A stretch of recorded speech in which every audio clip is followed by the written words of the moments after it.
History often remembers the loudest men, the generals, the dictators, the conquerors, but sometimes the quietest person in the room changes everything. On a March morning in 1945, in a convent kitchen forgotten by the world, a nun stirred a pot of soup with trembling hands. She had spent her life healing, comforting, feeding the poor, yet within that pot was a decision that would stop 50 architects of genocide and haunt her for the rest of her days. This is not a story of glory. It is a story of courage born from unbearable silence, of a woman pushed to a choice no prayer could soften, and it is a story the world almost lost forever. To understand why a woman of God became the instrument of death, you have to step back 6 years before the poison, before the plan, before the war twisted everything she believed in. Because the truth is this: no one wakes up one morning and decides to kill 50 men. Something has to break first. And in Maria's world, everything was breaking. In 1939, Poland collapsed between two empires. German boots marched across its cities, its countryside, its faith. The town of Posen, quiet, devout, unremarkable, became an occupied zone within days. Schools closed, churches emptied, priests disappeared. Even the language itself was outlawed. A nation wasn't just conquered, it was deliberately erased. The convent of the Sacred Heart had survived wars before. Its walls had sheltered orphans, the sick, the starving. For generations, women there had devoted themselves to service, to education, to the belief that compassion could heal anything. But compassion means little to men who do not recognize humanity. Shortly after the invasion, Himmler's SS took the convent for themselves. Not as a command post, not as a prison, as a rest house, a retreat for officers coming off the Eastern Front, men whose hands were already stained with the destruction of entire communities. They moved into the same rooms where nuns had once whispered prayers. They slept in beds meant for women who served God. They sat at long wooden tables where orphans once ate in silence. And they demanded the sisters remain not as caretakers of faith, but as servants. For 5 long years, Sister Maria Antonina Wysoka cooked for these men. She washed their blood-soaked uniforms. She listened to them laugh about burning villages, about emptying ghettos, about families erased before sunrise. Every night, she knelt in a chapel stripped of its symbols, no crucifix, no icons, only bare walls and the muffled echo of boots in the halls. She prayed for deliverance, for the war to end, for someone to stop the men she served. No one came. And that is the part most people never understand. Evil doesn't always arrive with marching bands and banners. Sometimes it sits at your table every day, drinking your soup, telling stories of the lives it ended while the world looks away. Before a nun poisoned 50 SS officers, she endured 5 years of silence so heavy it nearly crushed her faith. Act 1 ends here with the last moment before everything in her broke. Silence can protect a person for a while. It can make suffering bearable, even dignified. But 5 years of silence does something else. It hollows you out until the things you once believed become questions you no longer know how to answer. And for Sister Maria, the question that haunted her most was simple. How long can a good person stand still while evil walks freely around her? The breaking point came on a winter morning in January 1945, one of the coldest winters Poland had ever endured. Frost clung to the convent windows like a second skin. The air inside the kitchen felt sharp enough to cut. From her post at the stove, Maria saw movement outside the gate. A line of prisoners stumbling through the snow, little more than shadows in striped uniforms. They were being marched to a labor camp miles away. Starvation had drained the life from their faces. Some no longer looked human. And then one young woman collapsed. She couldn't have been more than 20. She fell forward into the snow, her legs buckling beneath her, as if her body had finally decided it had done all it could. Maria Froza, an SS officer, one of the same men who praised her soup and demanded their uniforms be pressed perfectly, stepped out of formation. He approached the girl with the casual pace of a man examining a broken tool. He didn't shout. He didn't threaten.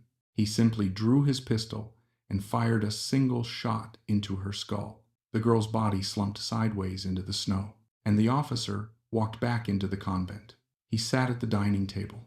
He wiped his gloves, and he asked Maria for more bread.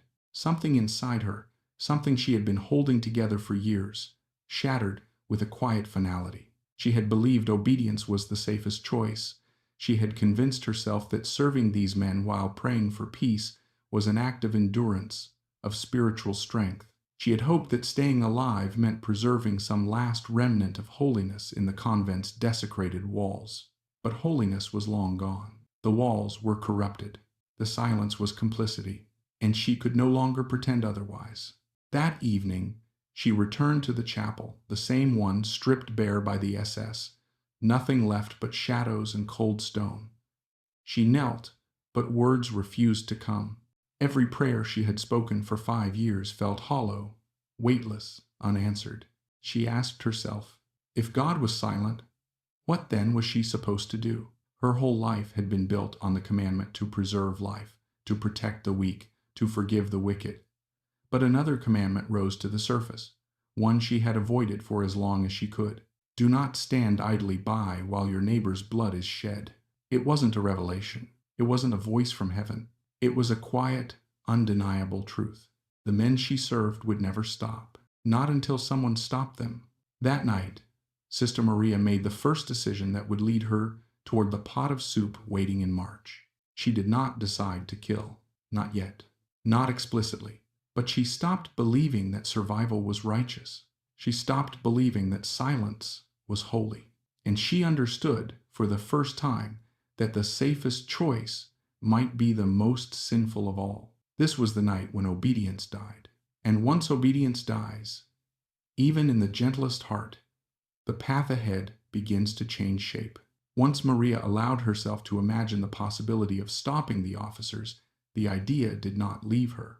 It lingered in her thoughts like a shadow, following her through the convent halls, quiet, persistent, impossible to ignore. But imagining was one thing. Acting was something far more dangerous. If even a single officer sensed something wrong, if even one bowl of soup went untouched, it wouldn't end with her death. The SS would punish everyone connected to the convent: nuns, villagers, families, who had no idea what she carried in her heart. This was not a plan that could fail even slightly. It had to be perfect. It had to be invisible, and it had to be hers alone. So Maria did what no priest, no soldier, no spy had ever trained her to do. She built a plan from scratch, using nothing but observation, intuition, and the terrible advantage of being underestimated.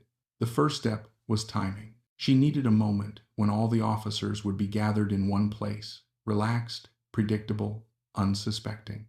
She reviewed every routine she had memorized, every pattern she had studied, and there it was, the single constant in their otherwise chaotic lives.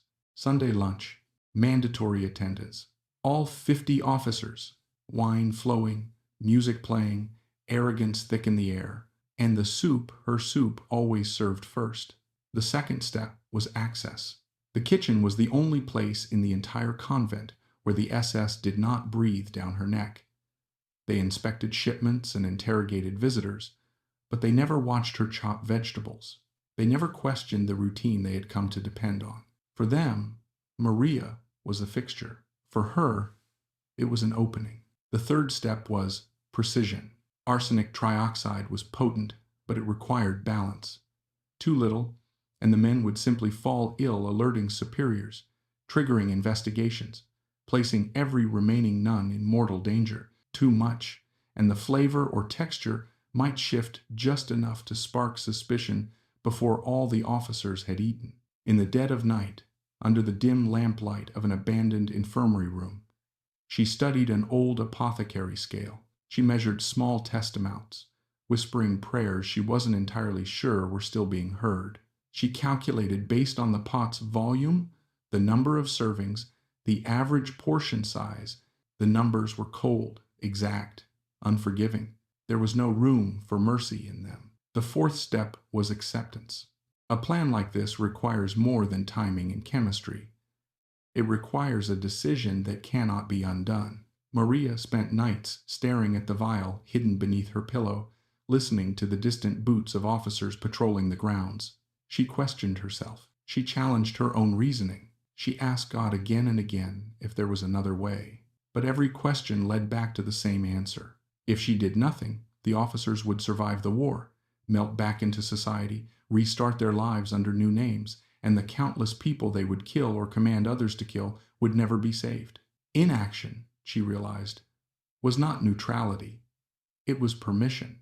And so, slowly, quietly, the plan became real. Not a fantasy, not an imagined act of rebellion. A deliberate path she was choosing, one step at a time. She rehearsed the morning in her mind, lighting the lamps, chopping the vegetables, boiling the broth, tasting the first ladle, reaching into her habit for the vial. Each movement felt like crossing a threshold. By the time the second Sunday of March approached, Maria was no longer a woman debating whether she could do this. She was a woman preparing to do it and preparing to carry the weight of it for the rest of her life.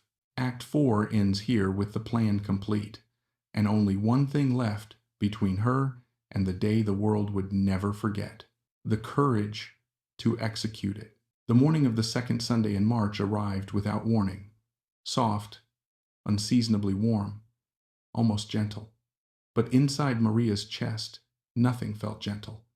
Every breath shook just enough for her to notice. Every sound in the convent seemed sharper, louder, closer. She woke long before the others, before even the sun began to lift the darkness from the courtyard. Today was the day, not the day she wanted, the day she had accepted. She dressed slowly, fingers trembling as she tied the cords of her habit. For a moment, she wondered if her shaking hands were a sign to stop, to abandon the plan, to trust that divine justice would arrive after all. But then the image of the young woman collapsing in the snow surged forward, uninvited, undeniable. The gunshot, the officer's calm return to his meal, the request for more bread. Mercy, she realized, had died that day. What remained now was responsibility. Maria descended the stone steps into the kitchen. The room felt colder than usual, a cavern of shadows and breath that steamed in the dim air. She lit the lamps one by one until the yellow glow revealed familiar shapes.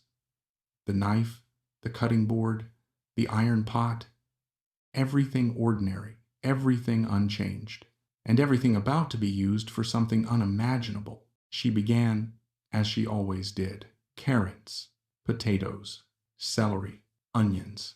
Her knife kept steady rhythm, chop, chop, chop, as if her muscles were grateful for something they didn't have to think about. Steam rose from the boiling water.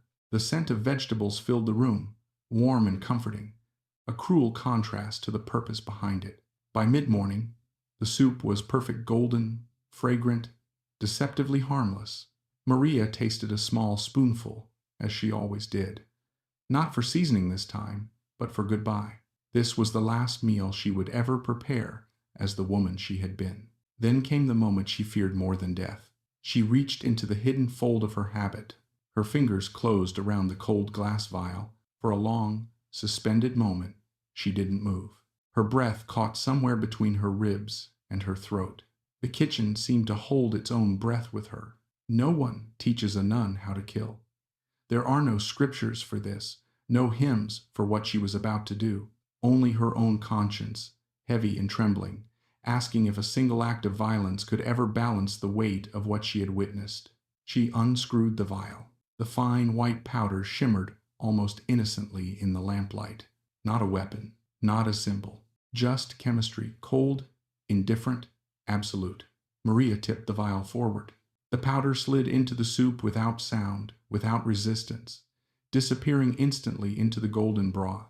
No turning back. Not now. Not ever. She stirred slowly, methodically, ensuring every trace dissolved. Then she stepped away, crossed herself, and whispered a prayer, not for forgiveness, not yet, for strength. At 11:30, boots echoed through the corridors. The officers were arriving. Maria ladled the soup into porcelain tureens, lifted them onto a wooden cart, and rolled them toward the dining hall. Her face was calm, almost serene, because the only way to survive the next hour was to let her soul become still. The doors opened to the sight she had imagined 100 times, 50 black uniforms, medals glinting, voices loud with arrogance and wine. Not one of them looked at her twice. She set the tureens down, bowed her head, and walked away as quietly as she had lived for 5 long years. From the doorway of the kitchen, hidden in the thin sliver between the stone wall and the wooden frame, Sister Maria watched them lift their spoons. She did not blink. She did not breathe. She simply watched. As a woman of God, as the invisible servant who had become the most unexpected threat the SS would ever face, as the first mouthful of poison slipped past the lips of men who believed themselves untouchable. By the time they realized the truth, it would already be far too late. Act 5 ends here, the soup served, the poison inside them, and the next hour poised to explode into chaos. From the narrow crack of the kitchen doorway, Sister Maria watched the officers lift their spoons, unaware that their fate was already sealed. She felt nothing triumphant, not satisfaction, not vindication, just a cold, unsteady quiet, the kind that fills the air before a storm breaks.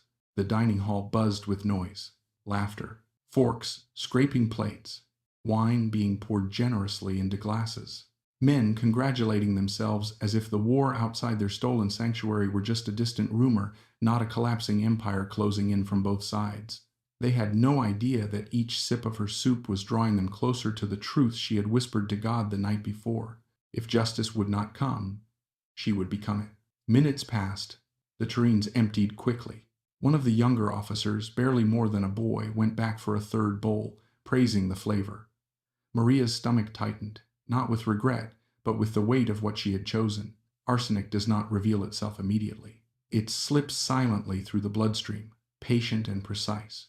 The cruelty of the poison was not its speed, but its inevitability. At 12:45, the first sign appeared. The same young lieutenant rose abruptly from his chair. His complexion had drained to a sickly shade of gray. One hand pressed to his stomach, the other gripping the edge of the table for balance. He muttered something about needing air, then stumbled toward the exit. Nobody noticed. Why would they? These were men accustomed to drinking too much, boasting too loudly, ignoring weakness even in themselves. But when a second officer pushed back his chair, then a third, then 3 more in quick succession, confusion spread across the room like a slow-moving ripple. Forks paused mid-air. Conversations broke off. Eyes darted from face to face. It was the silence that came first, an unfamiliar, disorienting silence. Then came the fear. One man vomited violently onto the stone floor. Another collapsed against the wall, gasping for breath, fingers clawing at his chest. Shouts erupted. Chairs toppled. Glasses shattered. Someone screamed for a medic. Another cried out that they had been poisoned. A third officer, already convulsing, tried to crawl toward the door before collapsing in a heap of trembling limbs. From the dark of the kitchen, Maria's breath caught not in doubt, not in horror, but in the terrible realization that she was seeing exactly what she had prepared for, exactly what she had chosen. The weight of her decision pressed hard against her chest. She did not turn away. She did not run. She didn't even close her eyes, because to close her eyes now would be to pretend she was innocent. She was not innocent, not anymore. She was responsible for every life lost in that room, and for every life spared outside it. The chaos intensified. Officers staggered into each other, leaving bloody handprints on the walls as they collapsed. One man shouted orders no one was capable of following. Another tried to stand but slipped in the spreading pool of vomit and bile. A medic finally arrived, but he froze the moment he saw the scene, 40, 50 officers at various stages of collapse. There was nothing he could do. No treatment, no antidote, no salvation. Arsenic is a merciless judge. By 1:15, the dining hall had transformed into a grotesque monument to the war the men had helped create. Bodies, heaving, writhing, failing. Through the crack in the door, Maria heard not screams, but fragments of unfinished lives. A man begging for water, another praying for forgiveness, another whispering the name of a child he would never see again. She stood motionless, a shadow among shadows, not triumphant, not righteous, just impossibly calm, because there was no space left inside her for anything else. This moment, this hour, was the point of no return. The men who had desecrated her convent were dying. Her old life was dying with them. And the quiet nun who had endured 5 years of silence was about to become the most hunted woman in the region. Act 6 ends here at the apex of collapse, with the poison doing its work and the walls of the convent echoing with the consequences of a choice she had never imagined making. When the first screams echoed through the convent walls, Maria knew she no longer belonged to the world she had lived in for 52 years. Her fate had already detached itself from the lives of the other nuns, from the rhythm of prayer, from the quiet rituals that had once defined her existence. The officers were dying. Her choice was unfolding exactly as she had planned, and the SS would come for her with a certainty as absolute as the poison she had poured into their bowls. She had minutes, perhaps an hour, to disappear.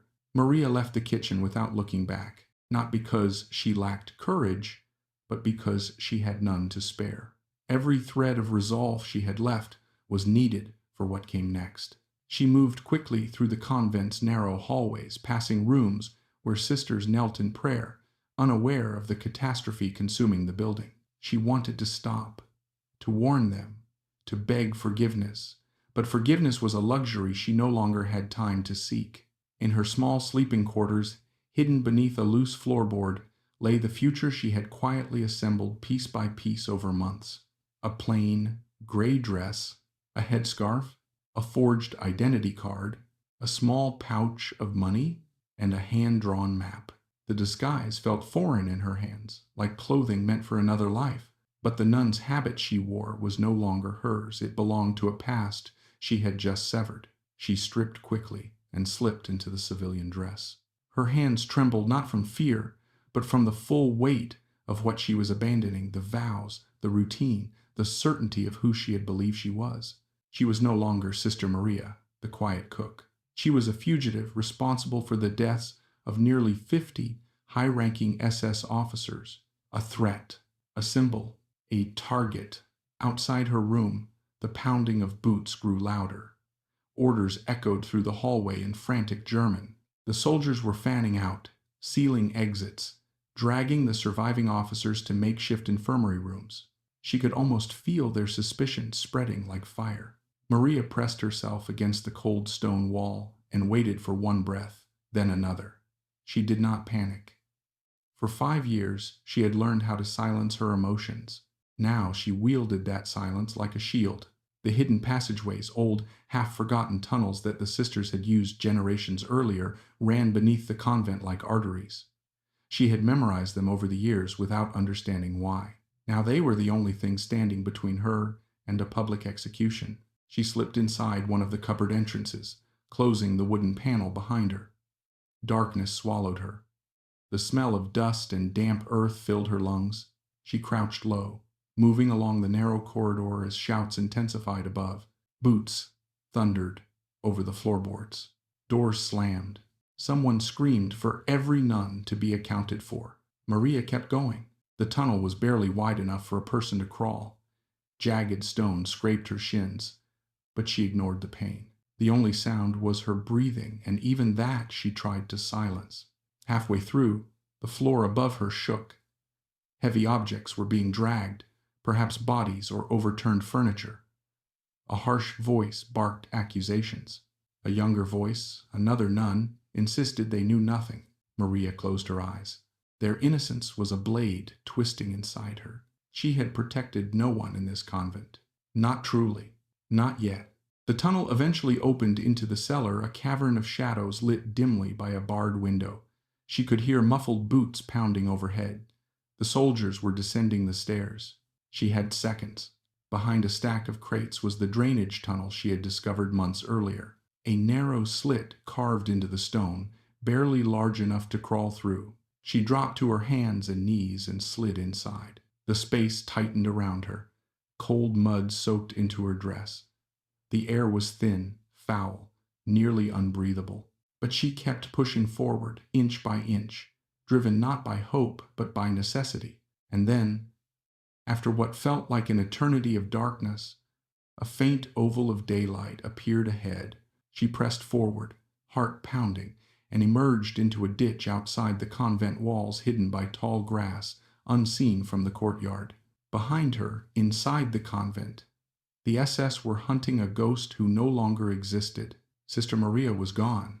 Act 7 ends here at the moment of disappearance, when a woman with no training, no allies, and no future steps into the open world with only one purpose left: to survive long enough for her story to matter. The moment Maria crawled out of the drainage tunnel and felt open air on her face, she understood something terrifying. Escape was not freedom. Escape was only the beginning of a new kind of danger, one where she had no walls to hide behind and no habit to shield her. She straightened her dress, wiped mud from her hands, and forced her trembling legs to move. The convent loomed behind her, its stone walls catching the midday light as if nothing inside had changed. But everything had changed. 50 men were dying inside, and the SS would not contain their fury. The countryside stretched ahead, fields still half frozen, patches of forest, distant farmhouses with smoke rising thinly from their chimneys. On any ordinary day, this landscape would have felt familiar, almost comforting. But now every sound was a threat, every open field a risk, every shadow a question. She moved quickly but not recklessly, avoiding roads and staying low whenever she crossed open ground. Her breath crystallized in the cold air. Mud clung to the edges of her skirt. Her lungs burned, but she did not slow. She had a rendezvous point marked on her map, a ruined farmhouse 3 kilometers north. Reach that, and she might survive the night. Fail, and the SS would find her body long before they learned her name. Halfway through a thicket of trees, she heard the first explosion of sound from the convent. Shouts, frantic orders, boots pounding across stone. Then, faintly, the distant echo of gunfire, warning shots, or perhaps executions of suspected collaborators. Maria flinched. Her body sagged against a tree trunk. This was not the clean act of justice she had hoped for. This was the opening tremor of a wave that would crash over innocence. She kept moving. By the time she reached the edge of a long field, the sun had begun its slow descent, staining the sky with a pale orange wash. She crouched behind a fallen tree to catch her breath. That was when she heard it: distant engines, the rumble of trucks, SS patrols. 3 vehicles sped along a nearby road, heading toward the town. Even from afar, Maria could see the urgency in their movement, the raised rifles, the tight formation, and she understood. They weren't just searching for her. They were preparing to punish everyone they believed had allowed her act of defiance. Her stomach twisted. This was the consequence she had feared more than death, the weight of retaliation falling not on the guilty, but on whoever happened to be closest, most vulnerable, easiest to blame. Still, she moved. Every step felt heavier now, as if the land itself resisted her passage. Her mind was filled with images she couldn't silence. Families dragged from their homes, men lined against walls, small villages accused of helping a woman none of them had even known. It was almost sunset when she heard voices, German voices, too close. Panic surged, sharp and cold. She dropped into tall grass as 2 SS soldiers walked along a ridge just meters away, smoking, laughing, oblivious to the fact that the woman they were hunting lay hidden beneath the brittle stalks. She pressed her body flat, barely breathing. One soldier joked about the poisoning, calling it the ultimate insult to die by nun's soup. The other laughed, saying he hoped they caught her alive. Their laughter drifted across the field like a stain. Maria clenched her jaw, feeling the full weight of the moral line she had crossed.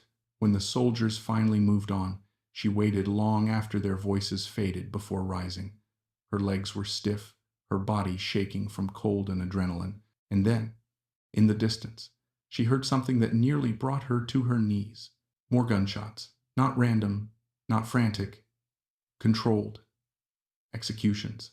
The SS had begun their retaliation. Maria turned away, forcing herself to move, despite every instinct telling her to run back, to scream, to stop what she had set in motion.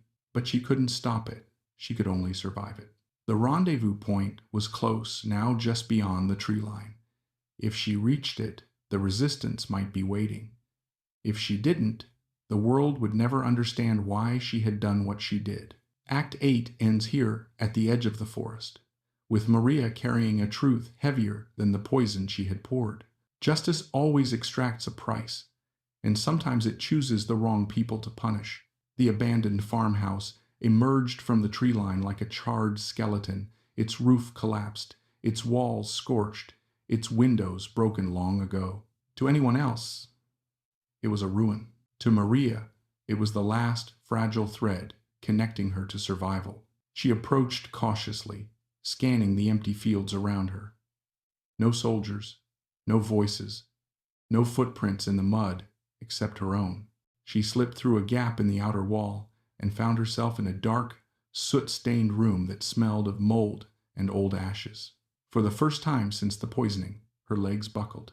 Not from exhaustion, though her body trembled uncontrollably. Not from relief, though she desperately wanted to rest, but from the crushing realization that she was still alive while others, innocent men, were now dying because of her. She sank into a corner, knees pulled to her chest.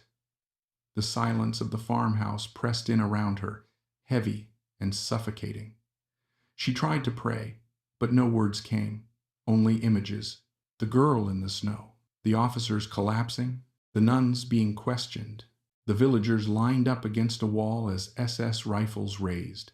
When the floorboards creaked behind her, she jolted upright, heart ready to explode. But the figure who stepped into the ruined room was not an SS officer. It was a woman in peasant clothes, her face lined by years of hardship and war. Behind her stood an older man with a limp, and a boy barely past adolescence, three figures who looked more like refugees than fighters. But their eyes told another story. They were resistance. "Maria Antonina Wysoka," the woman said quietly. "Come, you're safe with us now." Safe. The word felt foreign, almost absurd. The boy handed her a canteen of water. The older man, who introduced himself only as Pot, motioned for her to sit. They spoke in low voices, deliberate, steady voices of people who had lived too long in shadows. And then, without ceremony, Pot told her what had happened. The SS had sealed off the convent within the hour. They interrogated the remaining nuns. They found no answers, so they expanded their punishment. 200 men from the surrounding villages were rounded up. Farmers, millers, teachers, fathers, brothers, sons. They were shot in the town square before sunset. Maria didn't breathe. Her body didn't move. The world simply stopped. 200. The number felt unreal, disconnected from the air in the room, disconnected from the trembling of her hands. But Pot continued, because the truth had to be spoken, even when it shattered what remained of a person. "This wasn't your doing," he said. But his voice carried the weight of a man who knew the difference between comfort and truth. Maria closed her eyes. Tears came silently, not in heaving sobs, but in the slow, steady descent of someone who finally understands the full price of her choice. "I caused this," she whispered. "No," Pot replied. "They did. The men who built this system, the men you stopped. But the logic didn't matter, not now. Morality is never clean in war. It stains everyone it touches." Maria's mind spiraled through every justification she had whispered to herself. That stopping the officers would save lives. That inaction was complicity. That someone had to make a choice. All of it was still true, and yet none of it softened the blow of 200 innocent deaths. The resistance group let her sit with the news, offering no false reassurance. They understood what she had done, not just the act, but the cost. They had each paid their own version of it. Finally, Pot placed a map on the dirt floor. "You can still save what remains," he said, "but you must leave tonight. They won't stop hunting you. Not after what you did." Maria looked at the map through tear-blurred vision. It showed routes through forests, safe houses, paths known only to those who refused to surrender. The world outside this farmhouse was burning. The war was ending, but not gently. And if she stayed, the SS would torture her until she gave up every person in this room. She wiped her face with the edge of her sleeve and nodded. Not because she felt strong, not because she believed she deserved to live, but because the only thing left she could do, the only thing that gave meaning to the deaths behind her, was to carry this story forward. Act 9 ends here, with Maria accepting that survival is no longer for her sake, but but for the truth she now carried, like a wound that would never heal. The sun slipped below the horizon as the resistance team prepared to move. The farmhouse grew darker, its burned beams casting long shadows across the dirt floor. Maria felt the cold settle deep into her bones. But she didn't ask for rest. There was no rest left for her, not tonight, not for a long time. Pot handed her the wool blanket and a worn coat. "Keep your head down. Speak only if one of us tells you to." Maria nodded. She understood. She was no longer a nun. She was a fugitive moving through a dying empire. They left the farmhouse in silence, slipping into the forest just as the first stars emerged. Branches cracked beneath their boots. Frost crunched like broken glass. Every sound felt amplified, as though the night itself were listening for them. Jakob, the youngest, walked ahead, scanning the path with nervous glances. Christina moved beside Maria, steady and watchful. Pot limped behind, his revolver tucked into his coat. Together, they formed an imperfect but determined shield around her. The plan was simple. Move west under the cover of darkness, avoiding roads, villages, and anything that cast a shadow not their own. If they survived the night, the next safe house lay 2 forests away. But nothing in war is simple. They hadn't walked a kilometer before they heard it. Engines in the distance, the mechanical growl of German patrols combing the countryside. The sound vibrated through the ground, through the trees, through Maria's ribs. "Off the path," Pot whispered. They dropped into a shallow ditch as headlights swept across the tree line. The trucks passed slowly, too slowly, searching for movement, for guilt, for someone to blame. Maria held her breath until her lungs ached, convinced that at any moment a soldier would shout for them to stand. When the darkness returned, she exhaled shakily. They walked on. Hours passed in fragments, shallow breaths, aching feet, the constant dread of discovery. Maria's strength began to falter. Her steps grew uneven. Christina placed a hand on her back to keep her steady. "You're doing enough," Christina whispered. "Just stay upright." But as they approached the edge of a clearing, Jakob froze. Voices. German voices. This time they were close, so close. Maria could hear the clink of rifle slings, the murmur of tired conversation. She ducked into the brush as silhouettes emerged.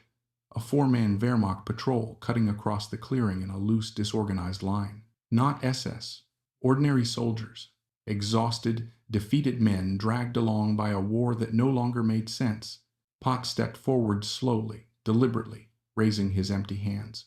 He whispered to Christina to keep Maria silent. The boy's eyes were wide with fear. The German sergeant spotted them first. "Halt!" His flashlight beam stabbed through the darkness, landing on Pot, then on Jakob, then Christina. When it reached Maria, it lingered. Too long. He asked her a question in German. Her mind went blank. She couldn't respond. Christina stepped forward quickly. "She's mute," she said in German. "She cannot speak." The sergeant stared at Maria for a long, terrible moment. His eyes were not cruel, only exhausted, hollowed out by years spent watching a collapsing empire tear itself apart. He looked at their forged papers. He knew they were fake. That much was clear from the way his jaw clenched. The silence between them stretched thin. Then, with a breath that sounded almost like resignation, the sergeant handed the papers back. "Go," he muttered. "Before my commanding officer sees you." Pot nodded. No one spoke until the patrol had vanished into the darkness. When they were finally alone again, Maria leaned against a tree, trembling not from fear but from an overwhelming realization. Even in the ruins of the war, mercy still existed. Not enough to save everyone, not enough to undo what she had done, but enough to let her take another step forward. The night grew colder as they continued west. For the first time since fleeing the convent, Maria felt something flicker inside her. Not hope exactly, but a fragile thread connecting her to the world she had nearly abandoned. Survival was no longer just movement. It was meaning. Act 10 ends here on a path where every step is a gamble, every shadow a threat, and yet Maria walks forward, driven by the faint, impossible certainty that her story must not die before she does. By the 14th night, the war around them no longer felt distant. It vibrated through the earth beneath their feet, artillery like rolling thunder, the sky pulsing with orange flashes from burning villages, the cold wind carrying the metallic scent of smoke and ruin. Maria had reached the edge of exhaustion days earlier. Now she was held upright only by momentum, by stubbornness, by the thin thread of purpose she clung to like a lifeline. Each breath rattled in her chest. Each step felt carved from pain. But she kept moving. The resistance team led her through forests ripped open by shell fire, through abandoned fields where tanks had carved deep wounds into the soil, through villages so empty they felt haunted. Every night, she expected her body to fail. Every morning, she woke surprised she was still alive. War had reduced everything to instinct. Survive, move, hide, repeat. On the 14th night, just before dawn, Pot stopped abruptly at the edge of a ravaged forest. His silhouette, backlit by distant fires, looked carved from stone. "This is it," he whispered. "The front line. British forces are beyond that ridge." Maria peered into the darkness. The ridge was barely visible, a jagged horizon of torn earth and shattered trees. Beyond it, somewhere she could not see, was safety. A new world. A chance to speak the truth she carried. But between her and that horizon lay a wasteland. The group made preparations quickly. Maria tightened her coat. Jakob adjusted his thin scarf. Christina checked the map one last time. Then Pot turned to Maria. "You must go alone from here." Maria blinked. "Alone? Why?" "Because we cannot pass," he said. "We are Poles, partisans. The British won't trust us. They'll arrest us, question us, slow everything down. But a lone refugee woman, they will help." Maria stared at him, unable to speak. "This is where we leave you," he said gently. "Your story must go farther than ours can." Christina stepped forward and wrapped her arms around her in a brief, firm embrace. Jakob looked as though he wanted to speak but could not form words. He simply nodded, his eyes shining with something too complicated to name. Pot gave her a white cloth. "Wave this when you cross the ridge." Then, without ceremony, without dramatics, the three of them faded back into the forest, swallowed by the darkness the war had carved into the world. Maria turned toward the ridge. The ground was torn, uneven, thick with mud. Artillery craters pocked the earth like open graves. Twisted metal and broken helmets jutted from the soil. The world here felt dead silent, except for the distant, ceaseless rumble of war. She took her first step, then another. Halfway up the ridge, her legs buckled. She fell hard, hands sinking into freezing mud. Her breath came in harsh, shallow heaves. She tried to push herself up, but her body refused. This was where she would die. She thought not at the hands of the SS, not in a blaze of punishment, but alone in the mud of a war she had tried to change. Her vision blurred. The sky spun. Her hearing dimmed to a low hum. She thought of the girl in the snow, of the villagers, of the officers collapsing in the dining hall, of the nuns praying in the darkened chapel, of every face she had carried with her through the long nights of running. And she whispered, barely audible, "At least, let the world know." Voices broke through the fog. Not German. English. Boots splashed through mud. One kneeling figure, then another. Hands lifted her shoulders, checked her pulse, called out instructions she could not understand. A soldier leaned close, shouting something she couldn't make sense of. Another soldier spoke a few broken words of Polish. Refugee? German camp? Help? Maria forced her lips to move. "I must tell you what I did." The interpreter hesitated, then repeated her words to the others.